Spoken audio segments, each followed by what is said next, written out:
Hi, my name is Sally Davis. I am at the Dallas campus, Galen College of Nursing.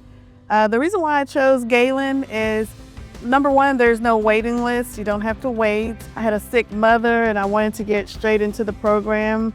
Along with that, I enticed my brother to do it. He has since then graduated from Galen.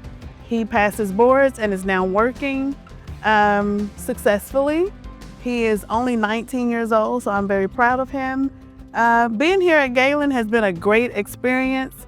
I previously was a phlebotomist for like 34 years and again have always wanted to get into nursing. Took the opportunity and I have a week before I graduate the LVN program. I have really enjoyed my experience here, my teachers. The experience has been very, very great. I love the Sims lab. Oh my God, it's like so much fun. You're laughing, you're interacting with your classmates.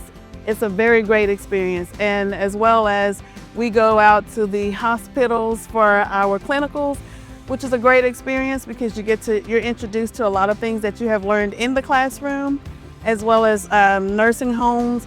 We're learning geriatric there. We did mental. And if I can tell you that it has been a very great experience, it has been a very great experience. And although I've worked in the hospital medical field for 34 years, I've learned a lot of things that I didn't even know. So with that being said, come out and join us and enjoy the fun.